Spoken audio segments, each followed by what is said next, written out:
আজ আমরা জানবো difference among panel study, cohort study and trend study. মানে প্যানেল স্টাডি, কোহোর্ট স্টাডি এবং ট্রেন্ড স্টাডির মধ্যে কি পার্থক্যটা আছে সেটা দেখবো। এক্ষেত্রে কিন্তু আমরা বিভিন্ন বেসিসের উপর মানে ভিত্তি করে কিন্তু এই পার্থক্যটা দেখবো। দেখো প্রথমে যে বেসিসটা কি আছে, যে মিনিং মানে হচ্ছে অর্থের বেসিসে এইগুলোর মধ্যে পার্থক্য কি। দেখো প্যানেল স্টাডিতে কি করা হয়, সেম ইন্ডিভিজুয়ালকে নেওয়া হয়, মানে একই ইন্ডিভিজুয়ালকে নেওয়া হচ্ছে আর তাদের রিপিটেডলি কি হচ্ছে ডেটাটা কালেক্ট করা হয়। আর কোহোর্টের ক্ষেত্রে কি স্টাডি করে গ্রুপ উইথ কমন ক্যারেক্টারিস্টিক্স। আচ্ছা, কোহোর্ট মানেই হচ্ছে এমন একটা দল যাদের মধ্যে একই রকম ক্যারেক্টারিস্টিক্স বা একই রকম বৈশিষ্ট্য থাকে।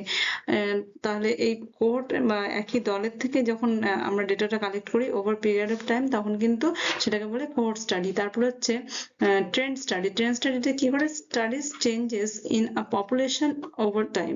পপুলেশন কেন, এখানে কিন্তু দেখো কোনো দলের উপর না, এখানে হচ্ছে পুরো যেই পপুলেশনটার উপর কাজ করা হচ্ছে সেই পুরোটাকে নিয়েই কাজ করা হয়। কখনো কখনো, সবসময় যে বেশি হয় তা না, অনেক সময় কি হচ্ছে যে যে স্যাম্পলটা নেওয়া হচ্ছে স্যাম্পলের পরিমাণটা বেশি হিসেবে নেওয়া হচ্ছে। আর এরপরটা দেখো যে স্যাম্পলের বেসিসে কি হচ্ছে, স্যাম্পলের বেসিসে সেম পার্টিসিপেন্ট নেওয়া হয় প্যানেলের ক্ষেত্রে, আর কোহোর্টের ক্ষেত্রে সেম কোহোর্ট বা সেম দল নেওয়া হচ্ছে। আর ট্রেন্ডের ক্ষেত্রে কি ডিফারেন্ট স্যাম্পলকে নেওয়া হচ্ছে, মানে আলাদা স্যাম্পলকে নেওয়া হচ্ছে। কেন কি, ট্রেন্ড যেহেতু নেওয়া হচ্ছে এক্ষেত্রে কি হচ্ছে যে এক একটা দলকে, মানে ধরো এরকম হলো যে 5-এ যারা ভর্তি হচ্ছে তাদেরই আমরা পরপর পরপর দেখবো। মানে কি 2000 সালে যে 5-এ যারা ভর্তি হয়েছে, 2001-এ যারা 5-এ ভর্তি হয়েছে, 2002-এ যারা 5-এ ভর্তি হচ্ছে, এরকম ভাবে প্রত্যেক বছরে কি হচ্ছে স্টুডেন্টদের দলটা কিন্তু চেঞ্জ হয়ে যাচ্ছে, মানে ডিফারেন্ট স্যাম্পলদের নেওয়া হচ্ছে। কিন্তু আমাদের সেক্ষেত্রে কি হচ্ছে, ভ্যারিয়েবলটা আমাদের একই রকম থাকছে কিন্তু আমাদের স্যাম্পল আমাদের চেঞ্জ হচ্ছে। তারপরে দেখো ফোকাসটা কি হচ্ছে, এক্ষেত্রে ফোকাসটা হচ্ছে ইন্ডিভিজুয়াল চেঞ্জ। মানে যে প্যানেলের ক্ষেত্রে আমরা একেবারে অল্প কয়েকজন স্যাম্পল নিই এবং তাদের যে চেঞ্জটা সেটা দেখি। আর কোহোর্টের ক্ষেত্রে কি হচ্ছে, একই ক্যারেক্টারিস্টিক্স এর একটা গ্রুপের নিই, সেই গ্রুপের চেঞ্জটা দেখি। আর ট্রেন্ডের ক্ষেত্রে কি পপুলেশনের ট্রেন্ডটা দেখি, যেহেতু প্রত্যেক সময় সময় সেই পপুলেশন বা অনেক হিউজ নাম্বার অফ ইন্ডিভিজুয়াল থেকে নেওয়া হচ্ছে তাদের ট্রেন্ডটাকে আমরা দেখছি। আর নেচারের বেসিসে যদি দেখি তাহলে প্যানেল স্টাডিটা হচ্ছে হাইলি স্পেসিফিক, মানে যেহেতু অল্প কয়েকজন মানে ইন্ডিভিজুয়ালের থেকে ডেটাটা কালেক্ট করা হচ্ছে, তাই জন্য এটা কিন্তু খুব পরিমাণে এটা মানে স্পেসিফিক। আর কোহোর্টের ক্ষেত্রে কি এটা গ্রুপ ওরিয়েন্টেড, আমরা প্রথম থেকে দেখছি কোহোর্ট মানে একটা দল, আর ওই দল ওরিয়েন্টেডই বিষয়টা ঘোরাফেরা করে। আর ট্রেন্ড স্টাডির ক্ষেত্রে কি এটা জেনারেলাইজড কেন, কারণ পপুলেশন থেকে ডেটাটা কালেক্ট করা হচ্ছে, এই জন্য জেনারেলাইজড করা যায় এর মাধ্যমে।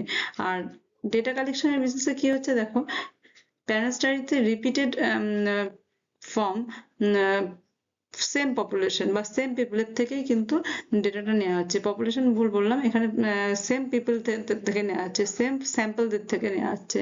আর কোহোর্ট স্টাডির ক্ষেত্রে কি হচ্ছে, ফ্রম কোহোর্ট মেম্বার্সদের থেকে ডেটা কালেক্ট করা হচ্ছে, যে সমস্ত গ্রুপ নিয়ে কোহোর্টটা গঠিত তাদের থেকেই নেওয়া হচ্ছে। আর ট্রেন্ড স্টাডির ক্ষেত্রে কি হচ্ছে, ফ্রম ডিফারেন্ট স্যাম্পলস, আলাদা আলাদা স্যাম্পলদের থেকে নেওয়া হচ্ছে, যেটা আমরা উদাহরণে বললাম যে প্রত্যেক বছর 5-এ যারা ভর্তি হচ্ছে সেই সমস্ত দলদের থেকে ডেটাটা কালেক্ট করা হচ্ছে।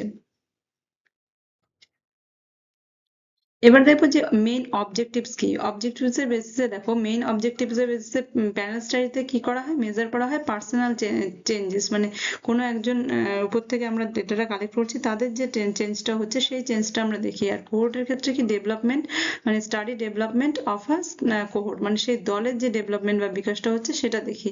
আর ট্রেন্ডের ক্ষেত্রে অবজার্ভ পপুলেশন ট্রেন্ড, একটু আগে আমরা বললাম যে অনেকটা বেশি স্যাম্পল এখানে ইউজ করা হয়, তাই এখানে পপুলেশনের ট্রেন্ডটাকে এখানে দেখা হচ্ছে, তার অবজেক্টিভসটাই বা উদ্দেশ্যটাই হচ্ছে পপুলেশনের ট্রেন্ডটা যাচাই করা।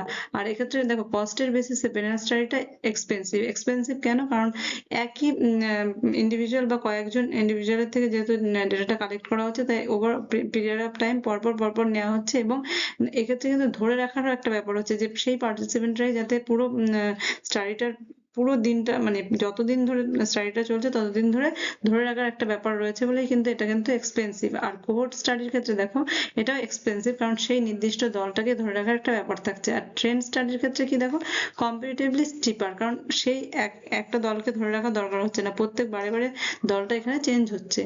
আর কমপ্লেক্সিটি বেসিসে মানে জটিলতা কিরকম দেখো, প্যারেন্ট স্টাডিতে যেহেতু কয়েকজন ইন্ডিভিজুয়ালকে ধরে রাখার ব্যাপার, তাই জন্য এক্ষেত্রে কিন্তু হাইলি কমপ্লেক্স হয়, এক্ষেত্রে কিন্তু জটিল ব্যাপার। আর কোর্স ক্ষেত্রে কি মডারেটলি কমপ্লেক্স। কেন মডারেটলি কমপ্লেক্স? কারণ নির্দিষ্ট ক্যারেক্টারিস্টিক্স ধরেই কিন্তু কোহর্ট তৈরি করা হচ্ছে। সেই নির্দিষ্ট ক্যারেক্টারিস্টিক্স এর কোহর্ট দেখা গেল কিছুদিন পরে তারা ডেটাটা দিচ্ছে না, সেক্ষেত্রে কিন্তু রিসার্চার কি করতে পারে, একই বৈশিষ্ট্যযুক্ত আরেকটা দল গঠন করতে পারে। আরেকটা হচ্ছে ট্রেন্ড স্টাডি, এক্ষেত্রে কিন্তু লেস কমপ্লেক্স। কারণ কি, এক্ষেত্রে কোনো নির্দিষ্ট এরকম বাধ্যবাধকতা নেই যে এদের থেকে ডেটাটা কালেক্ট করতে হবে। ভেরিয়েবল আমার ঠিক আছে, কিন্তু আমাদের স্যাম্পল কিন্তু এক্ষেত্রে বারে বারে চেঞ্জ হচ্ছে, এই জন্য এক্ষেত্রে অত কমপ্লেক্সিটি অতটা বেশি নেই। আর পার্টিসিপেন্ট লস মানে পার্টিসিপেন্টদের মানে হারিয়ে যাওয়ার বিষয়টা দেখো, প্যারেন্ট স্টাডিতে কিন্তু হাই রিস্ক আছে। ধরো প্যারেন্ট স্টাডিতে করা হচ্ছে যে 2 বা 3 জনের উপর কোনো একটা স্টাডি করা হচ্ছে, এবার যদি তারাই পুরো কাজটা চলাকালীন আর ডেটা দেবে না এরকম বলছে, তাহলে সেক্ষেত্রে কি হচ্ছে, পার্টিসিপেন্ট লসটা কিন্তু অনেকটা বেশি হাই। এক্ষেত্রে কিন্তু আমরা ওই রকম ক্যারেক্টারিস্টিক্স এর লোকদের খুঁজে পাবো না, বা ওই মানে প্যারেন্ট স্টাডির যে অবজেক্টিভ তার উপর কিন্তু সেই মানে অন্যদের নিলে কিন্তু সেই রিসার্চটা চালানো সম্ভব হবে না। আর কোর্স স্টাডির ক্ষেত্রে কি হচ্ছে, মডারেট রিস্ক। কারণ যদি বা দল চলেও যায়, তবুও সেই একই রকম ক্যারেক্টারিস্টিক্স এর লোকেদের আমরা নিয়ে আসতে পারি, তাই জন্য পার্টিসিপেন্ট লসের ব্যাপারটা এখানে কিন্তু মানে প্যারেন্ট স্টাডির থেকে কম। আর কোহর্ট ট্রেন্ড স্টাডিতে কি হচ্ছে, নো পার্টিসিপেন্ট ট্র্যাকিং, মানে এই পার্টিসিপেন্টদের মানে ধরে রাখার মতন কোনো বিষয় নেই। এই জন্য এক্ষেত্রে এই পার্টিসিপেন্ট লসের যে ব্যাপারটা এক্ষেত্রে হয় না, মানে হয় না, পুরোপুরি নীল। আর এবার দেখি যে এক্সাম্পল, দেখি যে প্যারেন্ট স্টাডির ক্ষেত্রে কি হচ্ছে। প্যারেন্ট স্টাডির ক্ষেত্রে এক্সাম্পল হচ্ছে সেম স্টুডেন্ট টেস্টেড ইয়ারলি।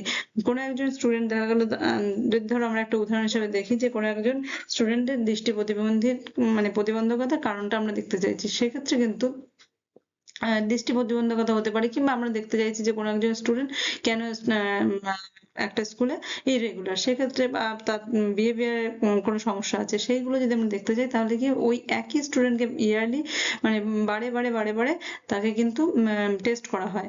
আর কোহর্ট স্টাডির ক্ষেত্রে কি হচ্ছে, স্টুডেন্ট বর্ন ইন সেম ইয়ার, মানে এখানে একটা ক্যারেক্টারিস্টিক্সই নেওয়া হচ্ছে যে একই ইয়ারে জন্মগ্রহণ করেছে এমন দলকে নেওয়া হবে। ধরো 2000 সালে যারা জন্মগ্রহণ করেছে, কিংবা 2025-এ যারা জন্মগ্রহণ করেছে, এরকম যদি আমরা কোনো ক্রাইটেরিয়া বেঁধে নিই, তার বেসিসে যদি স্টুডেন্টদের নিই, তাহলে সেই যে ব্যাপারটা হবে সেটা হচ্ছে কোর্স স্টাডির ক্ষেত্রে হবে। আর ট্রেন্ড স্টাডির ক্ষেত্রে ডিফারেন্ট স্টুডেন্টস সার্ভেড ইয়ারলি, এই উদাহরণটা আমরা আগেই দেখলাম যে প্রত্যেক বছর কোনো একটা নির্দিষ্ট শিক্ষাবর্ষে যে স্টুডেন্টরা ভর্তি হচ্ছে তাদের উপর যদি আমরা কোনো কাজ করি, তাহলে কিন্তু সেক্ষেত্রে সেটা হচ্ছে ট্রেন্ড স্টাডি। এক্ষেত্রে কিন্তু আমরা পুরোপুরি একটা ট্রেন্ডকে ফলো করার জন্য স্টুডেন্ট মানে পার্টিসিপেন্ট আলাদা হলেও কি হচ্ছে, আমরা এক্ষেত্রে মানে ভ্যারিয়েবলটাকে ঠিকঠাক রেখে কাজটা করছি।